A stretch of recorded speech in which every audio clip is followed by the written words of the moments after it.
Good morning. The death toll of a chemical attack in Syria has now risen to 86, including 26 children. President Donald Trump condemning the attack as heinous, saying it has changed his view of Syria's President Bashar al-Assad. But does that mean the United States will respond? And if so, how? Joining us this morning to weigh in, the ranking member of the House Armed Services Committee, Congressman Adam Smtih of Washington. Congressman, good morning to you. Good morning. Thank you for having me on. Now, before we get to that issue, I need you to weigh in on some news that we have breaking here in the last couple minutes. We're hearing that Representative Devin Nunes, the chairman of the House Intelligence Committee, has decided to step aside from the investigation into Russian interference in the U.S. election. Your reaction to that this morning? Well, I think that's very appropriate, but it also points up the disturbing trend with what President Trump is doing, and that is, trying to ignore what Russia did. Which was the whole, let's bring Nunez over to the White House and give him some information, about issues unrelated to it, who leaked it, who did what. Let's investigate what Russia did, because what Russia did is a grave threat to our democracy, and it's not about Trump. He won. He's the president. I just want him to do his job and protect our country. So I think it's a good step. I hope that the White House will recognize this and really do the thorough investigation of what Russia is doing, not just in our country, by the way. They're attempting to undermine elections throughout Europe to basically undermine representative democracy. Certainly a lot of optics. To figure it out and stop them. Certainly a lot of optics in the way that we need to consider. Moving on to Syria, there is obviously the investigation there into what happened with this chemical attack is ongoing, but there is mounting evidence and really no question at this point that President Bashar al-Assad is responsible for carrying out that act against his own people. At this point, what do you think is the appropriate response from the United States? Well, first of all, we need to 100% condemn Assad.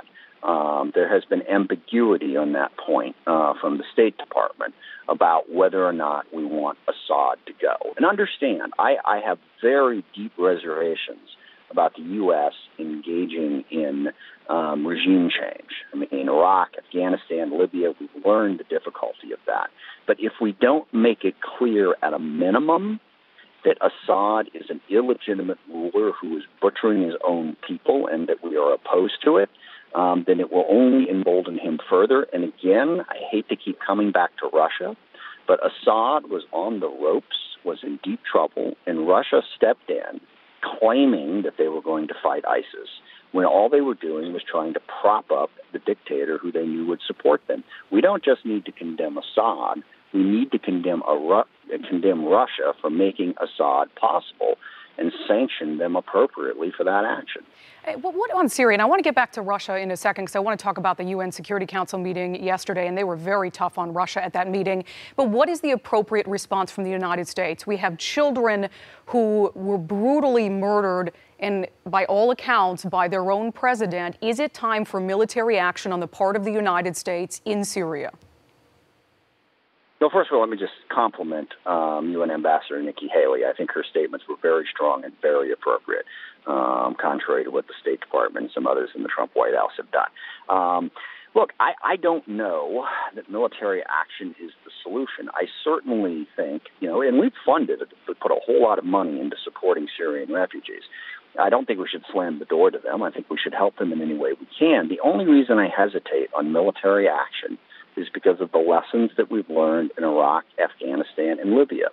Simply militarily taking out a leader with nothing to replace it also leaves people facing endless violence. What we need to do is we need to build support amongst Syrian opposition groups to Assad and support them strongly, which we've been doing and we've started to do. But again, what undermined all of this was Russia stepping in and propping up Assad. The forces that we had mounted were not able to counter that once Russian air power came to bear. And then also people need to know, when this thing started, Assad actually opened up his jails and let out violent extremists and ISIS members because this is what he wanted. He wanted it to look like it was him versus ISIS. It's not. It's him versus the Syrian people. And we need to support the Syrian people by arming the rebels and supporting those groups to give them a fighting chance, but also to help with the refugee crisis, not to turn our backs on them.